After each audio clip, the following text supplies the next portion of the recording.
Oh, the free agency frenzy is here. The problem is it's not just involving the Commanders.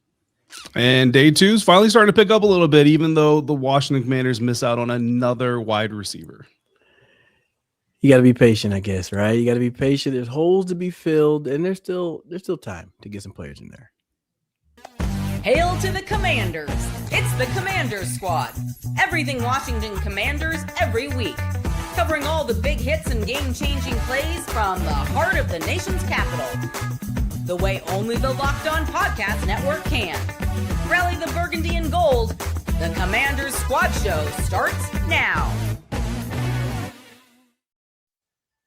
Speaking of wide receivers, we got Anthony Armstrong here with David Harrison and Nick Ashew, and I'm checking my phone, and as we're doing this live, depending on when you're watching, no new news from the Commanders at least, but we are watching every single move that could potentially happen. Look, this is fun, man. I mean, free agency frenzy is fun if you're just an NFL fan. Now, granted, every Commanders fan wants the Commanders to sign everybody. That's just not how this works. We will look at some of the signings that they did have, some of the rumored and potential players that they could be bringing back.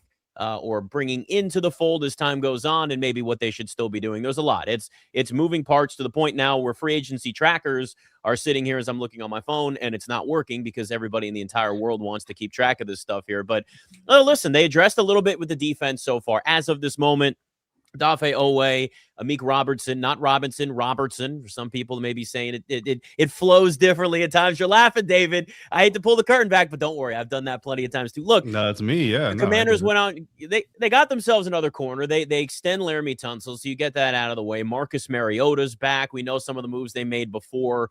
We even got to this point. Even Tim Settle back in the fold, which is kind of a nice signing. Tim Settle had a nice career when he was in Washington the first time around. I get it. Like, everybody wants the Commanders to sign everybody. And the problem is that it needs to be taken into account that it's not just, hey, here's a GM making a pitch. Players don't want to come here. The GM must suck. It's just not that simple when you have systems and coaches. And by the way, cities and families, quality of life. Where do you want to live? If you have an opportunity to live closer to home, maybe you make that, you make that decision to go and sign with a team that's closer to, like, these are all things, David, that people don't necessarily take into account. But it's a major part of free agency. It's not just, well, Romeo Doubs decided to go to the Patriots, so he must hate the Commanders. No, there's other factors that might be involved with that too. Yeah, no, there's always factors. Players, amazingly, breaking news, players are human beings, and human beings are different, and we all have things that we want. I've always kind of approached life from a 2/3 model, right? I try to identify every move I've ever made, whether it be personal, career, whatever. I identify the three things that matter the most to me is in regards to whatever decision or whatever outcome is coming. And I do whatever I can to get at least two of those three things. If I can get all three, beautiful. But if I can get even two of the three things that I want the most out of whatever is coming or whatever choice I have to make, then I can feel good about it. And look, the New England Patriots, they might have checked 3 blocks for Romeo Doubs while the Washington Commanders checked 2 blocks, right? What are those blocks? Money. They probably both offered pretty reasonable contracts. Both teams have been going after wide receivers. So you feel like both teams are probably not really in the market of trying to lowball dudes. So that's probably block 1 for Romeo Doubs. Block number 2, they both have young, exciting quarterbacks. Washington obviously has Jayden Daniels. The New England Patriots obviously have Drake May. Block number 3, Romeo probably wants to win a championship. He probably wants to win a Super Bowl. And while the Washington Commanders were on the cusp of doing so in 2024, guess what? The New England Patriots were even more on the cusp of doing so in 2025. And a lot of people could probably look at them and say, well, if they had better receivers, maybe they could have gone up against the Seattle Seahawks better and potentially get there. And if you're Mike Vrabel, that's exactly what you're telling Romeo Doubs. Hey, brother, look at the Super Bowl, man. We were almost there. We were in contention. If we had you, we probably win this thing. And, by the way, we're also working on trade for A.J. Brown, and we're doing all these other things. Like, that matters. You know what I mean? Alec Pierce. What are the 3 things that he wanted? Alec Pierce wanted to go somewhere he knew he could be comfortable. He wanted a quarterback that he was comfortable with, and he wanted money. He got all 3 of those things from the Indianapolis Colts. The Washington Commanders offered him more money, a quarterback he doesn't know, and an organization he doesn't know. So guess what? The Washington Commanders checked 1 of the 3 blocks for Alec Pierce. The Indianapolis Colts checked all 3, which is why he's there. And the Las Vegas Raiders literally made a deal for a center that we have not seen in the NFL since 1993. That is the last time that my research can show anyway, that a position group player's market cap was reset by 50%. Reggie White in 1993 reset the edge market by 50%. That value of that contract, Anthony, a little less than $4.5 million. Times have changed, but the bottom line is market setting deals have not changed as much as inflation has happened. Obviously, the deal's inflated, but for Tyler Linderbaum to get a 50% market increase on his market resetting deal is something we have not seen since 1993. People on this show or watching this show or listening to this episode weren't even born the last time a team did what the Raiders just did. So I'm going to have a hard time getting mad at Adam Peters for not doing something. All these Super Bowl champion winning GMs, the New England Patriots didn't do it. The Kansas City Chiefs haven't done it. I'm not going to get mad at AP for not being willing to do the thing that SpyTech just did in Vegas. Oh, by the way, in a state with no state taxes. Man, you said a lot there, David. I was in a group. I'm in a group chat, and I had to go down the list between all these signings from folks who are like, we got to get AP out of here. And I said, guys, you got to pump the brakes. Back on Pierce. If Pierce staying there, that makes a lot of sense. If you, as a receiver, if you want to continue to have success on the field, it makes sense to stay in a familiar system rather than trying to change. Mike Evans, he chose Kyle Shanahan, all right, and a team that is right on the cusp of the Super Bowl.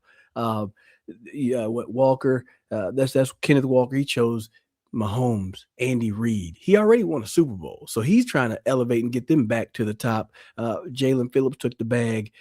Isaiah Likely went with familiarity, and Rashid Shaheed, he once again stayed with the familiarity on it. Those are all people to stay. And the one thing that may not be considering is that we have a very young offensive coordinator. He's unproven. Nobody even knows what he's going to do, and he's already said Terry is going to get 10 plus. So then Mike is like, I want to get the bulk of the targets. He ain't really, he's not going to make that jump with an unproven OC. And I'm not saying David ain't going to have a hell of a season, but when you're trying to make a pitch to people to come in, hey, come over here and try something rather than be the missing piece. It'd be different if this team was right on the cusp of the playoffs or right on the cusp of the championship game. And then we're saying we need one more person. So you're kind of fighting from a bad spot, losing and being in the top 10 and people looking at the record. That's all they're going to think about.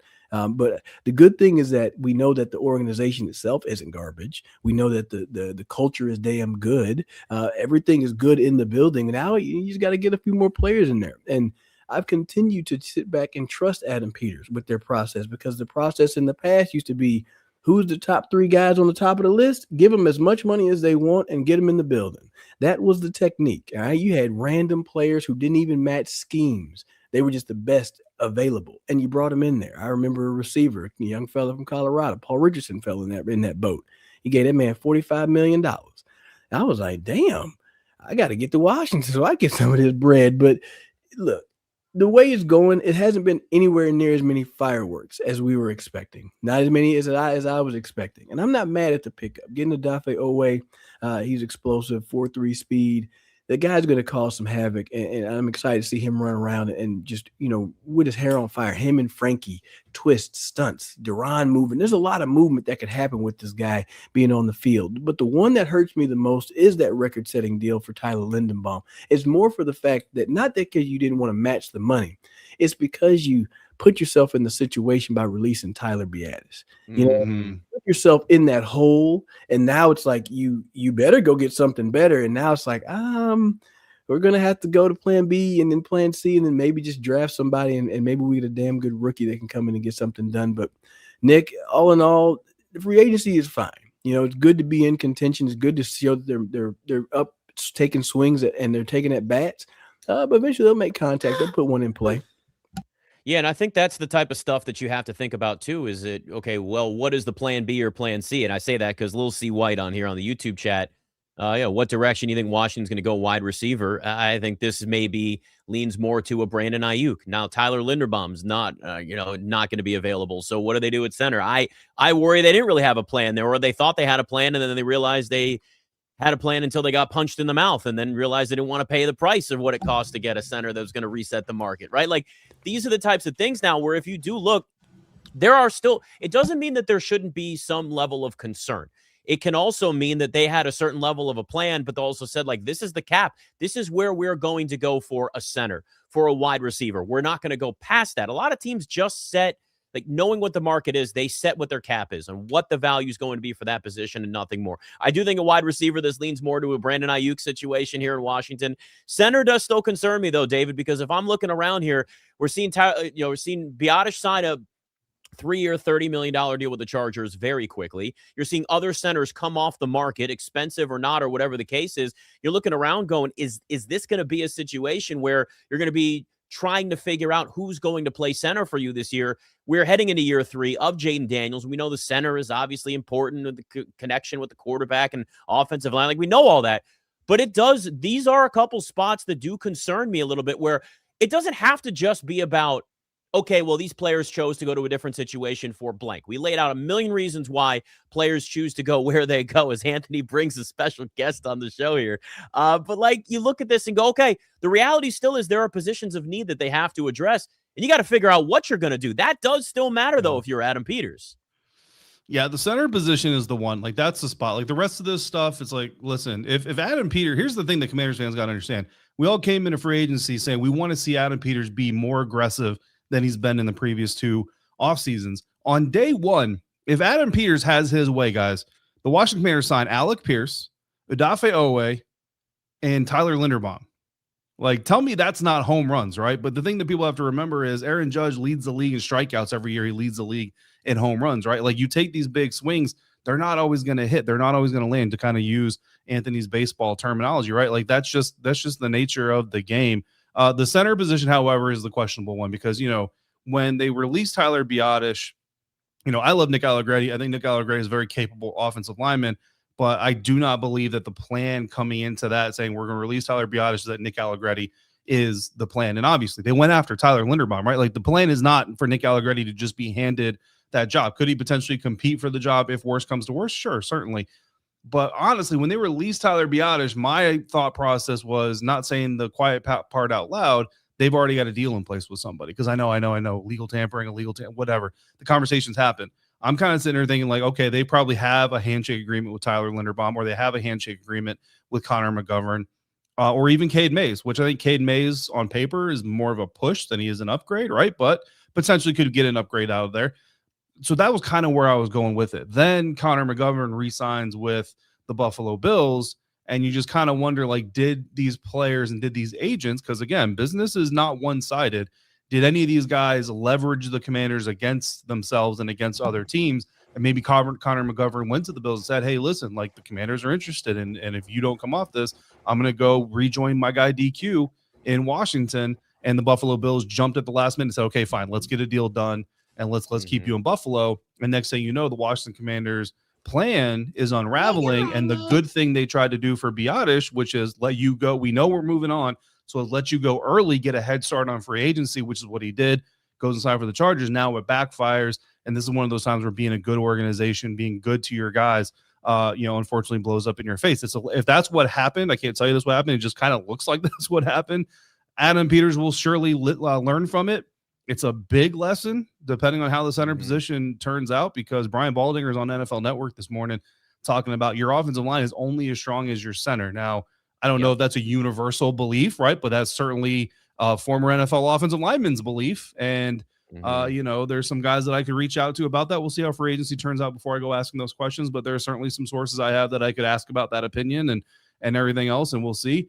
But yeah, that's the spot right now, right? Like, that's the spot. You got to look at AP and be like, hey, dude, like, I don't know what your plan was, but this seems really weird, because even if your plan is to draft a guy to compete for the job, the top center in this year's class is like a 70 to 85 range guy. You're not talking about like the next Anthony Nelson playing center, Anthony, for the Washington Commanders. So, like, it just seems really, really, I would say half-baked, I think, is the knee-jerk reaction way to put it, but just things definitely have not gone the way they wanted them to at that position. Yeah, I think the one thing that, people didn't take into consideration is that the Raiders are picking a quarterback, number 1. All right. They're picking a quarterback, number 1, and they are going to invest in their QB. And frankly, if I'm the representation for Tyler Linderbaum, I'm walking in there and I'm saying, this is what they told me, but we want to add a Fernando tax.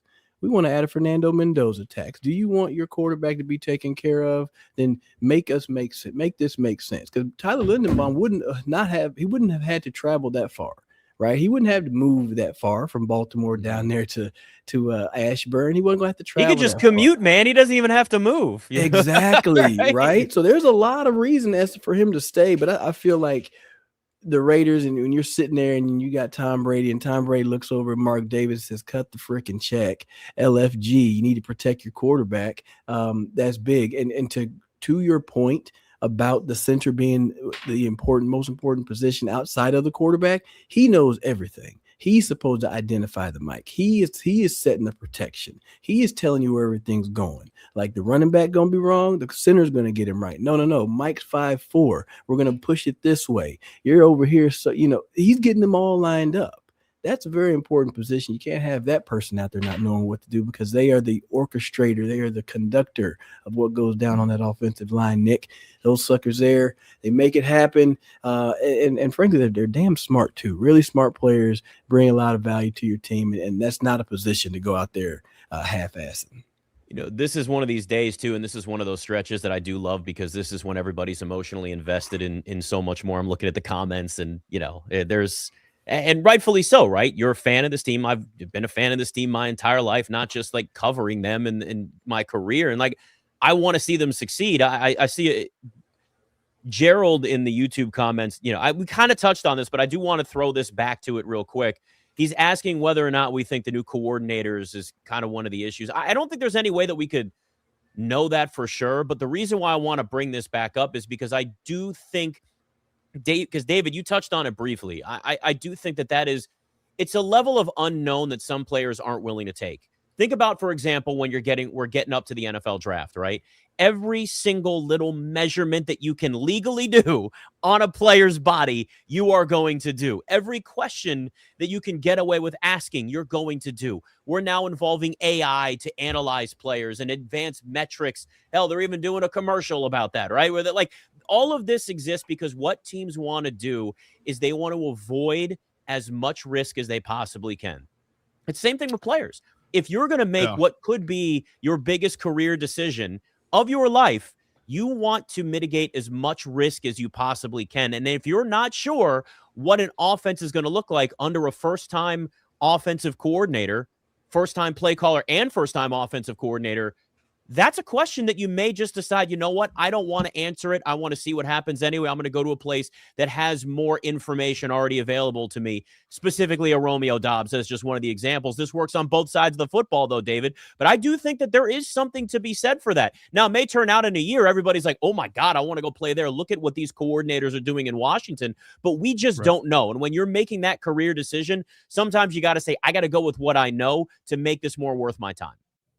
No, 100%. Listen, NFL players don't have long careers, right? Like, so that's the second piece of breaking news today. NFL players are humans, and NFL players don't have long careers. So we're learning a lot of stuff here today. So I think you're 100% right. Like, a lot of those things absolutely matter more than geography, I think, to some people. Again, not everybody, but to some people, matters more than geography. And we just talked about this most recent, right? You talk about Alec Pierce. He knows the system in Indianapolis. He knows the quarterback. He knows what's expected of him. He knows what that next step is.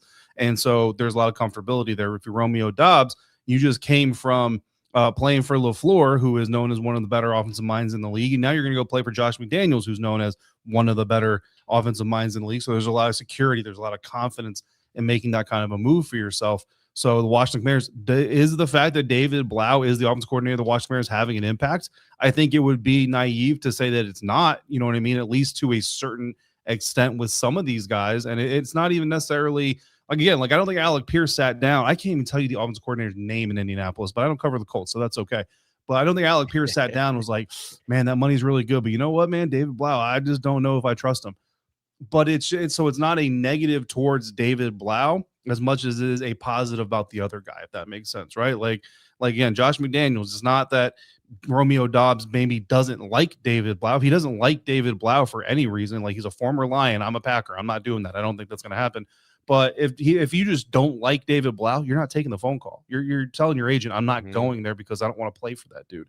So the fact that you even take the phone call means it's not an against David Blau situation, but it's a Josh McDaniels gives me more security than David Blau does. Sure. I think that is certainly a possibility. And, don't forget too, like with Romeo Doubs specifically, this is a dude who's coming from the Green Bay Packers offense that was notorious for rotating their receivers. And They do it for the right reasons, right? Let's keep guys fresh. Let's keep the targets guessing. Let's keep the defense on their heels, all these other things. But if you're a receiver there, you never really have the opportunity to just be the dude.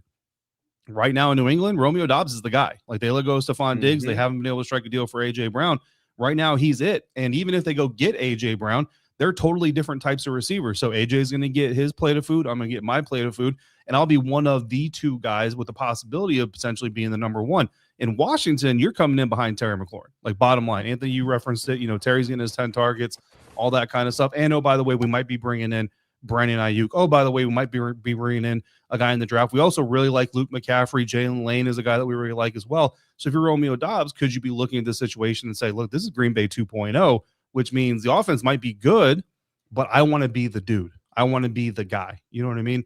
That's certainly a possibility there too. So that's why, like, it's all conjecture, right? Like, nobody, until you get Romeo Doubs in the building, and I'm pretty confident nobody in the New England Patriots or the New England beat is going to sit down and say, hey, Romeo, why not Washington? You know what I mean? Like, I just don't think that's going to happen. So unless somebody on the beat is just like super tight with dude's agent and can get that 411, I don't think we're ever going to know for sure.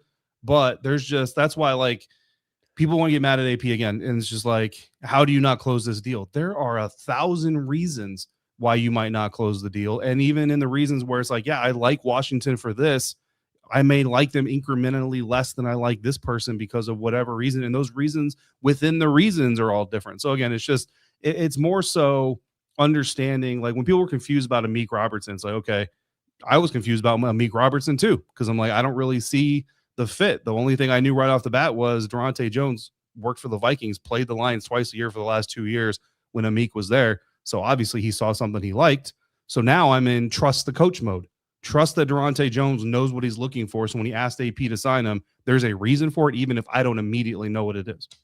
Gotta trust the process, man. I mean, hey, we get to sit back and talk about it and make the comments, but they're literally breaking down the tape and the film, and they've identified the players that they like. And hey, yeah, I know that they're thinking, hey, we missed on some guys, but there's other folks that they can go and get. And the beautiful part, it still includes the draft. You know, I feel like they're thinking, okay, well, if we don't get here, then we need to go and pivot, and it may change how they navigate in that draft.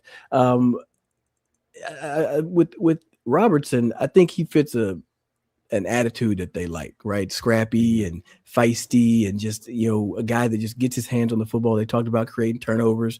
Let's get excited for that. He finds his way to the football. Where is he going to fit in? I don't know. I listened to this one great show, Locked On Commanders. He was talking about Amik Robertson. Not sure if he's going to be that a show. slot. It's pretty good. You know, and I lean on him, letting him work in the slot a little bit. But the one thing I love about him the most is that he hasn't shied away from having those the top targets and the top matchups. All right, that's something that I tend to pay attention to, because there's a lot of guys who talk and woof a lot whenever it's in practice and there's no cameras on them. But whenever it's Sunday, they don't want to take those same matchups. And Amik has lined up against the Jamar Chase. He's lined up against the Justin Jefferson. So if things get a little squirrely, he's not going to be afraid to match up against one of these best receivers out of the NFC East, Nick. As far as I know, you got a dog. You got somebody that's coming in from a good organization, and he's going to help set the tone, and maybe he could be the spark plug for the secondary.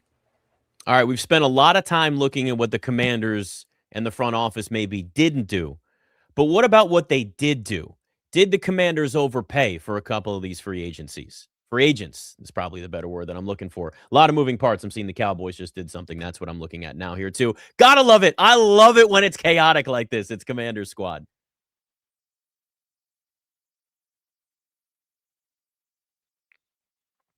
And of course, it's tax time, but for a lot of us, the old way of doing taxes is a lot. And you're trying to book an appointment that's not the most convenient. You're sitting in a waiting room with a stack of papers, emailing back and forth and wondering if they really get your situation. But this year, you're getting a major upgrade. Intuit TurboTax now has in-person locations nationwide. You can meet face-to-face with a real tax expert. That's a nice perk, right? And if your documents get uploaded straight to your TurboTax app on the spot, and just like that, you're done. Your TurboTax expert works to get you every dollar you deserve while you get real-time notifications as you go about your day. It's the relief of walking in and meeting a real person and talking and walking out knowing that your taxes are being handled right. Head to TurboTax.com/local to find a store near you and book an appointment. All right, Anthony Armstrong, David Harrison, Nick Ashew. I mentioned the Cowboys and some cap space here, and it looks like they're good. They're actually getting some good. Kenny Clark contract was done. The Cowboy. This is the one thing too. Let me just say this: we talk so much about cap space heading into free agency. It all changes so quick. We're restructuring contracts. Guys are getting released. So this whole concept of like where teams rank with cap space can change very, very quickly because just like that, the Cowboys have given themselves a whole bunch of cap space and gone out and made some moves. As Jarrah said, we're going to be a little more aggressive in free agency this year than we've done in the past. I know it's bad, but I keep doing it anyway. Odafe Oweh, his contract is it's been debated as to whether or not it's worth it. What's difficult here, so where Oweh falls to me is he's the guy in the category we've talked a lot about on this show leading up to free agency, where it's somebody that you believe in your system could take that next step, but you haven't totally seen it yet versus paying for a Trey Hendrickson, where you've seen the elite Trey Hendrickson, but he's 31 years old, and there's a reason why he's still on the market right now as of the time we're doing the show, because he's going to be expensive and 31 years old and had a down year. Oweh looked really good once he went to the Chargers. You saw the 7 sacks. You saw felt like he was released into the wild a little bit more and just able to go and be himself. The question now becomes, is that enough, though, for the $100 million contract, $68 million guaranteed, that they're going to be giving him? We know they needed an edge rusher. We know this was a really important spot. I've always been a fan of his and his talent. Felt like it was just underutilized a lot of times in Baltimore and wasn't able to kind of find that consistency in the way that he was used in their system. But you saw those flashes enough in LA where now Commanders said, look, this is a guy that can add to what we need. He's younger, didn't have to give up any assets, mixed out on Max Crosby. Didn't even get a chance to yell about that at all here. Still wanted to see that. But David, he addresses a need. There's a lot of upside there. It's always a worry, though, when you're looking at the contract for upside. But then again, it's a lot more expensive to get a guy in Max Crosby, for example, when you know what they can do on the field. So there's the balancing act that you have to pay here. I personally, I'll just say this, I think he is worth that contract for 2 reasons. One, you see where the upside is, and you're essentially paying for what could be a better contract in a couple of years if you truly believe that. And 2, they got a lot of cap space, man, and they got to spend this money somewhere. Like, I know that's not the most, that's not the best financial advice that you can give, but in reality, you got to go out and do something here, and they certainly did with him. But he better live up and he better deliver. Yeah, what I love about a situation with Odafe Oweh is, and listen, for those of you who are middle ground, positive, and all that stuff, and just not being loud, I got you. But obviously, the louder people are usually the more negative people. But the thing that I love about a guy like Odafe Oweh and this contract is how many people I hear, or I'm getting text messages from, or comments from, that say, I can't believe Adam Peters is getting outbid. And then boom, you go land the number 8 player on the NFL.com top 101 free agent list. And the first reaction is, that's too much money. Bro. Odafe Oweh, $25 million annual average value. I've always said on Locked On Commanders, so even if you're not an everydayer, but if you've heard enough free agent conversations on Locked On Commanders, you have heard me say this. Annual average value is for the fans and for the media. That is it.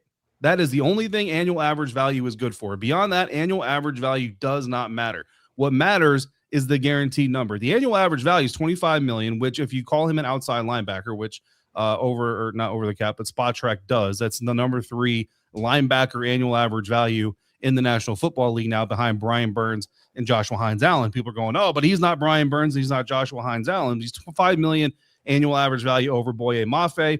Look, the crowd is split on who's better, Boye or Odafe. I like Odafe. He's ahead of Josh Sweat. I'd rather have Odafe Oweh than Josh Sweat. He's ahead of Bradley Chubb. I'd rather have Odafe Oweh over Bradley Chubb. So it kind of seems to fit into that wheelhouse. And listen, every single free agent cycle, if you have a top 15 player at a position, you're going to have to play him top 10 money. If you have a top 10 player at a position, you're going to have to pay him top 5 money. Why? Because every year these agents want inflation because the salary cap inflates, and they also want to protect their player from future inflation. So they want to get their guy. My guy's a top 10 edge rusher, outside linebacker, whatever. I want to get him top 5 money. Why? Because then when these guys who re-sign in the summer make money, hey, dude, you're still top 8. And then next year when the next class comes through, hey, dude, you're still top 10. That's what agents want to be able to tell their clients. Mm-hmm. But the actual important part, the actual thing that matters is the guaranteed money. Odafe Oweh's guaranteed money is $68 million over the next 4 years. Let's talk about Brian Burns. He's the nearest comp, right? Brian Burns signed a 5-year deal with the New York Giants. His guarantees almost $20 million more for 1 more year. Brian Burns signed for 1 year longer, got nearly $20 million more in guarantees. There's your market. There's your stretch. Is Odafe Oweh $20 million less? If you even add on 1 more year at that average, 4 years divided by 6, you're talking, whatever number, it's less than $20 million a year. You're talking about a $10, $12 million, trying to use like super fast Asian math, about a $10, $12 million per year guaranteed difference. Is Odafe Oweh $10, $12 million under Brian Burns? I would argue that, yeah, you could probably say Odafe Oweh is going to be about $10, $12 million under Brian Burns, with the potential in the right scheme, hello, Durante Jones, to match or be better than Brian Burns. I got bad news for everybody. Brian Burns not exactly an all-pro in the New York Giants defense since he got there, okay? Not completely his fault. I still love Brian Burns. If they want to trade him, bring him down to Washington. But that's the way you got to look at this, is the inflation matters. The guarantees is the most important part of the whole thing. And then again, how you use them. If Odafe Oweh makes $100 million, ladies and gentlemen, you're all going to have his jersey. You're all going to have his jersey. He's going to be a 4-year all-pro. And 3 years from now, you're all going to be screaming at Aaron Peters if he doesn't get a re-signing done and an extension done, because this dude needs to go in the Ring of Fame wearing burgundy and gold. So don't worry about the total. Don't worry about the annual average value. Look at the guarantees. The guarantees are very, very modest, about $8 million more than Roquan Smith, who was in his 30s when he got his last deal. So, Anthony, again, like I said, not that I like to live in other people's pockets, but I think it's a very fair deal. I'm not mad at it. I was looking at the stats. I mean, the guy he has 2 years less in the league. He has quite a few fewer sacks than Brian Burns, but he has 30.5, 7.5 sacks last year, 10.5 the year prior. So the guy has been getting to the quarterback. And to be able to get him at, the value, you say less than when the guaranteed instance of it, that lets you know that Washington is set up to be able to get out of that deal if things aren't playing up to fruition like they're expecting. But the young fella's got skills. He's got some physical traits that make him unique. Former first round pick. He's from the area. I mean, I think that people like having kids come back home. The biggest thing for me, it does get to that money, right? You want him to not get outbid, but then he spends money and gets a player at a quality value. Hey, you know what? It makes me feel like when I go to the grocery store and then I come back with something and it's like, why'd you get that one? Because the other one was on sale. And it's like, damn, I got the right product, but apparently I got the one that was organic and I should have got the one that was not organic and I should have used a coupon. You're never going to be right, but you got something from the grocery store. Adam Peters, good job. You got the number one thing coming into this in this offseason was improve the pass rush. Point blank, period. Mm-hmm. I ain't care how you did it. You find a way to take away alignment on their offensive side, improve your pass rush. They did that with Oweh, and now let's see him go out there and ball. In terms of Robertson, we know they needed to obviously address the corner position and get somebody that was, more in the veteran space, right? I mean, we know they when you have a very high profile trade for a very high profile position that doesn't work, it doesn't always have to be quarterback. Obviously, in this case, it wasn't. You get to a point where like the Marshawn Lattimore thing was bad from the beginning. We know they moved on quickly and they addressed it. When you look at that position, David, because I know how I look at it, I see some young talent there and I see somebody in Robertson. By the way, that quote, if I'm going around, you can't put can't keep somebody down that was born in the dirt or so. I don't remember I'm crushing the quote, but man, like that's a guy that just adds this veteran leadership and this fire to this defense that they desperately need. There's a level of culture building, I think, with somebody like Amik Robertson. See, I did it too. Damn it. You got me doing it now, David. You got me saying it just flows off the tongue better. I can't help it. Look, I really do like that signing. I'm going to say it wrong 100 times, even though I know the name. It's just going to flow that way. Yeah. But I think, it does add to the fact too, that you're bringing somebody in that hopefully can help coach up and add a level of leadership to these young corners that you've got on the roster too. Yeah, they can't bury what comes from the effing dirt. That is the quote. That's what it is. Thank you. So I'm not going to say the full thing. Put it on a shirt. That is the quote. Look, I have not even fully gotten to study Amik Roberts. See, Amik Robertson, like I said, it's gonna happen so much. he wasn't on my list. I really did believe, I should say, that Dronte Jones was probably looking at keeping Mikey inside and using him more as a versatile inside weapon. To me, this pushes Mikey back outside, which is a whole other conversation. But so guys like Amik Robertson really just never really popped on my radar, right? Like someone like Alontae Taylor did, who can do a little bit of both and be interchangeable. But anyway, Amik, I mean, just from what I've learned about him already, just his attitude, his style of play, what he likes to do, what he's about. I mean, I love the dude. I already haven't even gotten to meet him yet. We'll see what it looks like on the field, right? Obviously, the X's and O's and the field product is going to be the determining factor of it. But I think that the biggest thing for me is, again, seeing Adam Peters go out there and be aggressive. Here's a layer that I want to go to, Anthony, that you can address better than I could. So this year, it's a new rule this year, and I'm really looking forward to asking Adam Peters and maybe even Dan Quinn how they used it, if they used it at all. But this year, for the first time, teams were allowed to do up to 1 hour phone calls or video calls with free agents. Now, when I heard this news, I was like, okay, dope. Like, you get on the phone with Tyler Linderbaum, you put DQ on the phone. It's not just Adam Peters talking to the agent, it's DQ talking to Tyler, or it's Terrell Wharton talking to the O lineman, or it's David Blau, whoever, coaches talking to the players, and they're like, hey, here's what we got in mind for you. Here's why we'd love to have you. Da da da da. But here's a thought that I'm literally having in real time, which is why I'm dragging it out, because I'm trying to calculate it all. Players listen to players. Right. I used to have this thing when I was in the Army. I'd have junior leaders, senior leaders get frustrated. Why can't I get through to this person? This guy should do this and should do that. I told them that, whatever. Soldiers listen to soldiers. Your kids listen to your, like, brothers and sisters listen to brothers and sisters more than they're going to listen to their parents, et cetera, et cetera. This is twice now. Diana Rossini and Jeremy Fowler, both separately, about 20, 30 minutes apart, have put in their reports about the Commanders being in on Romeo Doubs, but ultimately Dobbs picking the Patriots. They have both put in their tweets in different ways and in different times that Dobbs went with the Pats over the Commanders and went with Drake May. Didn't say Drake May over Jayden Daniels, but did say Drake May went with the Pats and Drake May over the Commanders. Not Amik Daniels, not the reigning AFC champions, not Mike Vrabel, like went with Drake May. And listen, their media, they might just be trying to feed into the Drake May versus Jayden Daniels drama, because we know it's always going to be there, certainly. But it's two different people spread out enough that I don't think they're getting fed the same thing from the exact same person at the exact same time. Like, so it just kind of makes me wonder. And I wonder if you ask Jayden Daniels, Jayden, listen, we're trying to get you weapons, brother. We need you to come in. We need you to come in to Ashburn, come be on the phone. I don't even know if that's allowed, to be honest with you, but if it's allowed, come be on the Skype. Come be on the FaceTime, whatever it is. Come be on the Zoom. And if Jayden is sitting there along with David Blau, along with Dan Quinn, along with Adam Peters, and you're video calling Romeo Doubs, does that change something? Because, again, players are human, Anthony, right? And as many fans are out there saying, I just wonder if Jayden Daniels can stay healthy, man. I just wonder if Jayden Daniels is going to be built for the long haul of an NFL career, the way that he plays the game. It's possible Romeo Doubs has that same concern.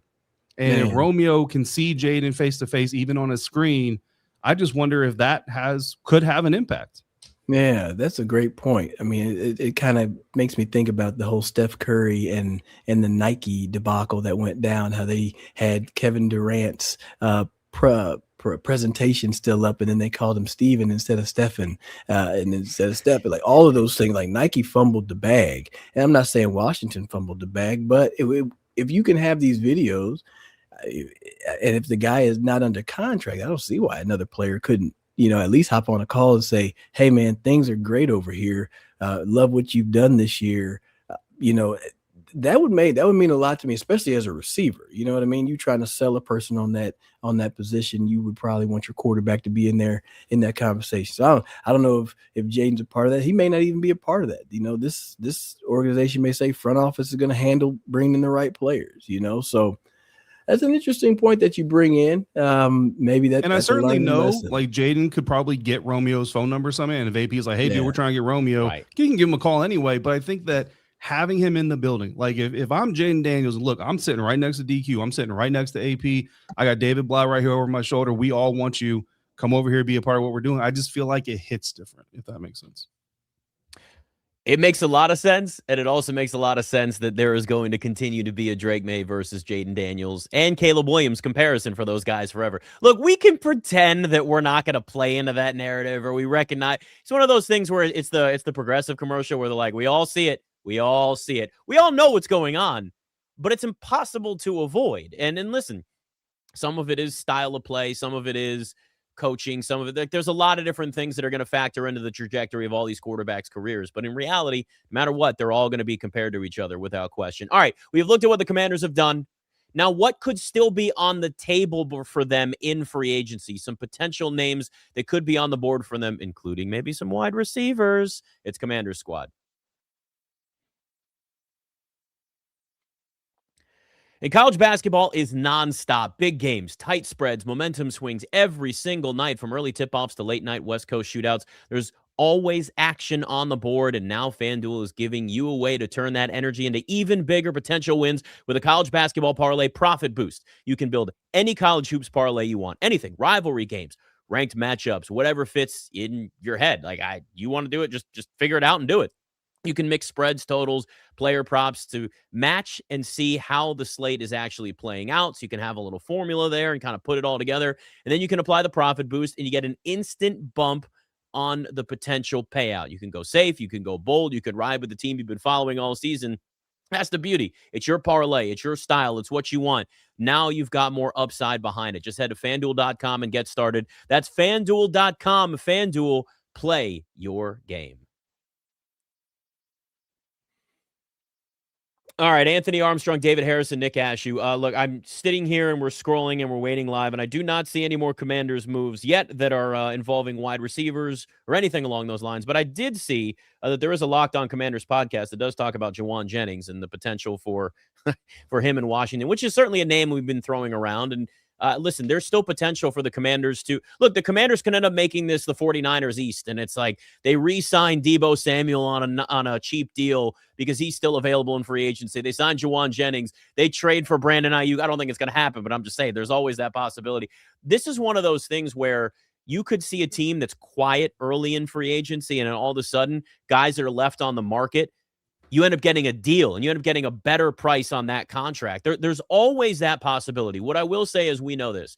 We know the Commanders still have need at wide receiver. We know they still have need just across the board defensively for them. Yes, the draft is coming up, but it would be nice to be in a position where you have fewer needs heading into the draft. So maybe you could just take the most talented player available at 7 as opposed to we really have this need and we got to take whoever's at that spot, that position on the board. There's a lot that still needs to unfold there, but I do know this, David, and of course it's because I plugged what you put on Locked On Commanders. I mean, Jayden Daniels has certainly been a name that's been thrown around, but that's one of the many puzzle pieces that are certainly still out there for this team where they can still be aggressive over the next day, next 2 days, and all of a sudden we're looking around going, actually, it wasn't as bad of a free agency as we thought it was.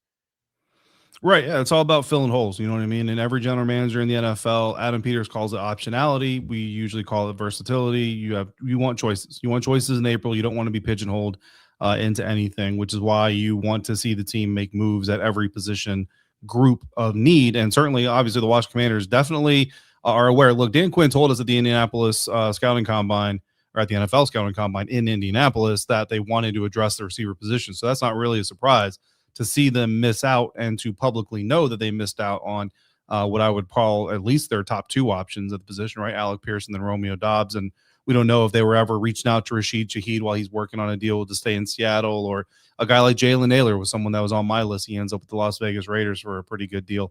I think Jayden Daniels, obviously, to me, Jayden Daniels was actually number 1 on the list over Romeo Doubs, to be truthful. Mm-hmm. So as much as I don't like seeing Romeo go somewhere, knowing that the Commanders were in on that conversation, if they still end up with Jayden Daniels, like from a Locked On Commander standpoint, we're gonna claim victory because he was the number 1 guy on my list. He's got the X receiver ability, certainly could play Z receiver. He's big enough, long enough, physical enough, loves to block, right? Like not that he blocks, dude loves to block. Like he just enjoys the process of dominating another grown man. And I mean, who wouldn't? It's a pretty fun thing to do if you've ever gotten to do it. But So for me, like if that's the case, and the good news here, if you want to think about it, right, the Pittsburgh Steelers traded for a guy. The Raiders have pretty much spent their entire allotment of cash. The Indianapolis Colts not only paid big money for Alec Pierce, then traded Michael Pittman away because they can't afford to keep another guy. The New England Patriots finally got a guy, and you know that they're going to continue to try to work for A.J. Brown. Like the list of teams, the 49ers out Mike Evans, like the list of teams that are going to now compete for the services of a guy like Jauan Jennings are starting to dwindle. And so if you want to be half glass full, Romeo Doubs was down to the Pats and the Commanders. That's it. Well, the Pats ain't doing it no more. So if you're Jauan Jennings, it's almost looking like Commanders are nothing, right? And then you also have the opportunity of Brandon Ayuk out there. And I've long been an advocate of the Commanders doing a free agent deal, roll the dice on Brandon Ayuk with very minimal guarantees, and potentially go draft a guy if the right guy is there. Obviously, in that situation, for me, it wouldn't be round 1 Carnell Tate at number 7, because if you got Terry, Tate, Jennings, Ayuk, I mean, goodbye, Luke McCaffrey. I don't know, like Traylon Burley. I don't know who you're going to cut, but you're going to cut somebody, right? So for me, it would be like, there's a kid, Xavier Thomas, out of LSU, former Jayden Daniels teammate at LSU, who also can be a kick returner, whereas Jalen Lane can be a punt returner. Like bring him in, see what he can do, all those types of things, right? But also, what I think is interesting that we haven't really necessarily talked about, guys, is the fact that the Commanders, because like it'd be one thing is like they went after Alec Pierce, all right, crown jewel. Then they go after Romeo Doubs. Now they bring in, like, are they actually, like, I might be wrong here, Nick, Anthony. You know this. I've been like, Brandon Ayuk is inevitable. He's Thanos. He's inevitable. It's happening. I might be wrong here. Maybe the Commanders aren't going to bring in Brandon Ayuk because they're going hard at some number 2 receiver candidates. And if they were going to go after Brandon Ayuk 18 months off of his ACL injury, it seems that I wouldn't necessarily expect them to be as aggressive as they have been. I think that you got to go with what you know. I mean, we know that Ayuk's not even he's still on the roster, so he's spoken for, and he can't break as much as they've tried to break up. That is a toxic relationship that you ain't leaving me. You ain't going nowhere. It's one of those, Nick. You had a girlfriend like that back in the day. That you're like, oh, we don't want to talk about that. That's all. It's all in the past now. We'll leave it in the past. I've washed my brain out with bleach to forget those memories. Okay, we've moved on. Do not reconnect. That's the thing. Do not reconnect. Yeah. Man. I think it makes sense to go and try to find somebody else. And you made a very astute point. They're looking for a number 2 receiver, and everybody else was number 1 receiver. Alec Pierce said, I want to be a number 1. And it's rightfully so. You should want to come in here and be that guy. Now, I'm available to be a number 2 receiver. I will gladly take that secondary role. You know what I mean? At a much smaller contract for us to get something done with the team. But there's some of the guys that are out there now, like it's going to be those ones where they're bigger names. Bigger names, like you're thinking of Stephon Diggs. I know a lot of people saying, stay away from him. I'll say this. If y'all are for the BA drama, then how are you going to discriminate against any other drama? You get what I'm saying? We go at this point, you got to pick whatever drama you want to have with. In regards to Diggs, he's been a model citizen as far as I can see on the field, at least, right? And he was a leader with his time in New England. I know his brother wanted to stay home after the game. Now, maybe Stephon will get to just be closer to home already. I will say this, regardless of what you say, and I'm not even saying that you go after Stephon Diggs, but he would at least garner some attention. Does he address the deep downfield stuff? No, not necessarily, but it's somebody else that you would have a playmaker, and I think that you could trust throwing the ball to. It would answer some questions more so than going into coming out of free agency without a receiver. I'll tell you that much. You better get somebody. That's the big thing. You better get a receiver, and you better get a center. For me, I think Darnell Mooney is the number 2 guy on the list right now. You like him? Yeah. What about not even like Hollywood Christian Kirk? What about him? He's got enough deep. I've never been high on Christian Kirk, to be quite honest with you. I know he had the one great year in Jacksonville. I've never really seen it in Christian Kirk. So for me, it's Jauan Jennings. I actually sent this text to one of my all access everydayer club members, shameless plug.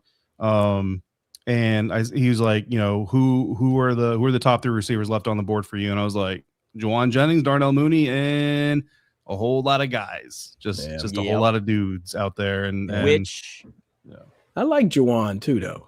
I like Jauan. He give you the size. He lets you line up and let Terry move around.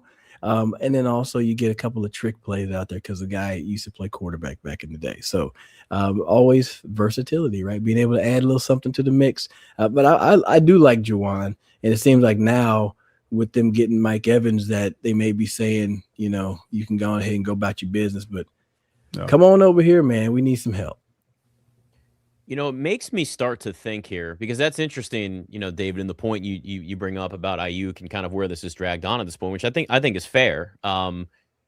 This might end up being a situation where they've got eyes on guys in the draft, and maybe it's a re-sign Deebo Samuel to a shorter deal, and they're drafting a wide receiver. Like, I'm not saying that's the best option, but I'm starting to wonder whether, like, do they almost go this route? Because it has been quiet, and like you mentioned, like the wide receiver class is drying up right now, or the wide receiver, free agent class is drying up now. And maybe this is a situation where, and some of this is hope, right? It's hope that your receivers stay healthy. You think Luke McCaffrey, again, I'm playing devil's advocate here. I'm not saying this is what you should do in this point. I would have been, I would have loved to see Romeo Doubs here, but the reality is that's not going to happen.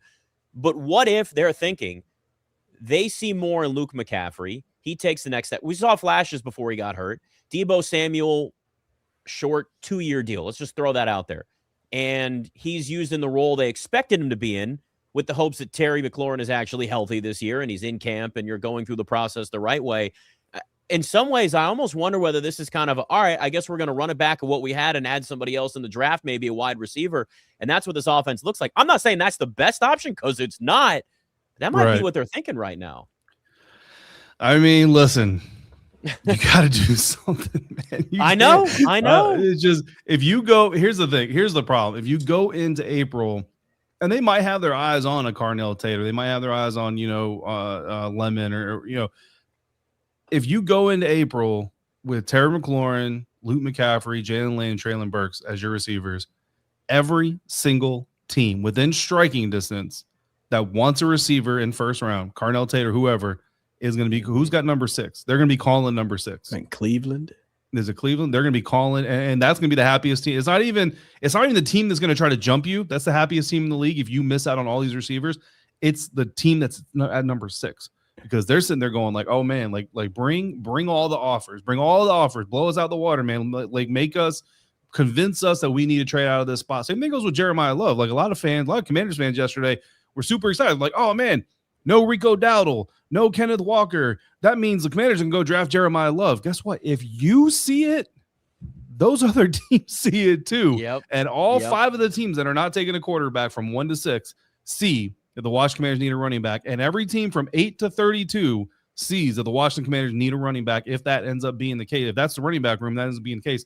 And guess what? Every team within striking distance that wants Jeremiah Love are going to trade up ahead of you, or try to, or get you, Adam Peters, to pay out of pocket to move up. And Adam Peters doesn't have draft capital. So that's actually not I was seeing all these fans celebrate. I'm like, you shouldn't be celebrating that. It's so obvious that your team needs Jeremiah Love right now as it stands today. Man. Also, by the way, if you watch what the Tennessee Titans are doing, the Tennessee Titans are filling every position on the roster but running back at number 4. So guess what? Jeremiah Love's going to Tennessee. Sorry to tell you all that. But anyway, so that's the whole thing. Like, you don't want your needs to be obvious. That's the whole point of this whole exercise. You don't want your needs to be obvious. So, yeah, Adam Peters, brother, like, hey, man, and fans brace yourself. Like, this might turn into, like, Juwan Jennings. Like, maybe you got to give Juwan Jennings a better deal than Romeo just got from New England, just to make this thing happen and get him in the building. That's the way the business goes sometimes, unfortunately. But you got to do something there. I would still love to see them do something interior offensive line. Tevin Jenkins just agreed to a deal to go back to the Cleveland Browns, so he's off the board. There's still some other guys. There's a safety out there that I really like. There's some off-ball linebackers that you can still go after. But again, we're still like 36 hours into this thing. This is a long process, and so there's still enough players, like you said earlier, Nick, that you could come out of this thing, Anthony, saying that the Washington Commanders did good damage in free agency. Now, if you fill a couple more holes in free agency, and I feel like now you have to, whatever it is, like I have my notepad over here. If they had option A, B, C, they down about F, G. They're ripping off different scenarios. They're like, okay, if this happened, we got to throw this away. Now you got to find a way to flip 7 and to get a couple more picks, man. You're going to have to get as much value and quality players out of this draft, because if they would have cleaned up a la the Titans, if they were to slam dunk a corner and a receiver and then just all these big exciting moves, then you're sitting at 7 like, all right, we're going to take the best available and we're happy. There's a lot of gaps to fill now, so it's necessary that they find a way to address those. So I think they're going to have to find a way to get up off of 7, you know what I mean? And just find the highest bidder who wants to jump up there, maybe take a Caleb Downs or a Sonny Styles. And yeah, it's going to suck to pass on a player like that. But like I say, if we have all these holes, I need you to be able to address them. And if you're not doing it in free agency, then the draft is your next best step. Because yeah, it's a long way from 7 to 71. And just to see names just dropping and dropping and dropping. But to have a blue chipper, like I've seen people say, people are like, oh, but it's a blue chipper. Look, you get a blue chipper, you get Jeremiah Love at 7, but you don't got no wide receiver 2. Jeremiah Love going to be on the sideline. It's going to be 3rd and long. He ain't going to get to run it to him. You're going to run a screen. He's going to be running into boxes. He's going to be running into heavy boxes, like heavy boxes all day long. So it's going to be a very frustrating thing. We'll see the Adam Peters work his magistry right now. We got to see him do it. Well, it leads to the next question then. If it's lying season, but everybody can tell you're lying, is it no longer lying season for a team that has specific needs? It's Commander Squad.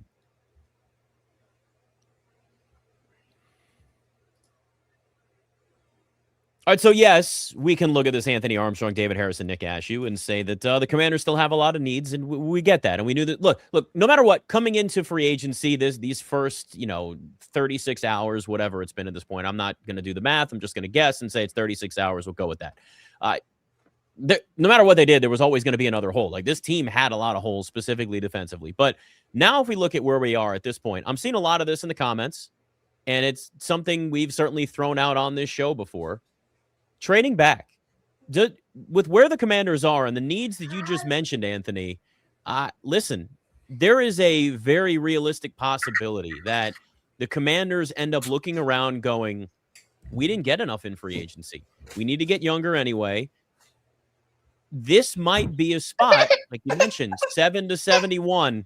That's a big, big gap, David. And when I look at this, I agree, Anthony. She's absolutely right. I would feel upset too, I would be upset knowing that the Commanders have some needs defensively right now and offensively, and they need to address all those.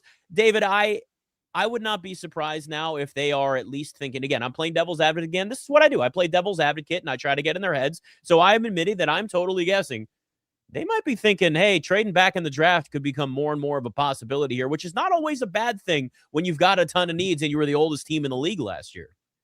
Yeah, I think trading back is always going to be on the table, right? It's just going to be a matter of who's on the board, how much do you love them for what you have and what you're doing, and what are the offers, right? So all of it's got to align, and all those things have to come into place. And as it is right now, truthfully, as it is right now, like if you have any of these holes, then you could go either way. You could go either way. Honestly, like we need to trade back because you need to get as many players as you possibly can to fill all these holes. True. But you also say, well, you need to stick and pick because you have a lot of holes, which means you need to have the best possible player in the spots you got. Anyway, so, and that's what makes this whole thing unique is because every GM is going to look at it differently. But to get out of the doom and gloom just a little bit here, if this team signs Jauan Jennings between now and the NFL draft, hopefully now and like the end of the week, but now between now and the end of the NFL draft, if this team signs Jauan Jennings, wide receiver, San Francisco 49ers, if they sign safety Nick Cross from the Indianapolis Colts, who just had a really good season under Lou Anarumo, defense coordinator of the Indianapolis Colts, is part of the mentorship tree that helped Durante Jones get to where he is today, just to make the connection. If they go get either Caden Ellis or Leo Chenal, off-ball linebacker, middle linebacker. Caden Ellis is a veteran Mike linebacker. He's quarterbacked a defense before, done all those things, likes to play an aggressive brand of football. Leo Chenal comes from the Steve Spagnuolo defense in the Kansas City Chiefs, has been the backup Mike. So important to put that there because he hasn't actually had to do the job, but he's younger, a little bit more potential. Remember, Tariq Woolen is still out there. Go get Tariq Woolen. If you go get those players, or we still don't know what's up with Bobby Wagner. If Bobby Wagner comes back, that's your Mike linebacker. I know. Listen, we'll talk about that when we talk about that, okay? But all these players are still available, and all these players are going to be relatively affordable. Jauan Jennings, Nick Cross, Caden Ellis, or Leo Chenal, or Bobby Wagner, Tariq Woolen. If you go get those players and Rachaad White gets his wish to come into the Washington Commanders, you have every position group on the table in April. You can pick any player that's there, or you can trade back. So again, this thing's still very, very salvageable. Is it Alec Pierce and Jalen Watson and Odafe Oweh and all? No, it's not. But you have a very solid roster on paper. You have players that you assume fit because coordinators are giving their thumbs up to Adam Peters, and you have an or general manager that can do anything they want to at number 7. Yeah, sorry, the baby girl was hollering. She was just so upset with the potential scenario of where the team could be. But I mean, I'm scrolling through some of the leftover folks, and honestly, I wouldn't be mad if you had these guys join, right? If you got the Juwan Jennings, I mean, even Kevin Byard. I don't even know if you need that much help at safety, but like he's a guy that flies around and finds his way to the football. You're talking about turning over the ball. He's there. You mentioned Reek Woolen.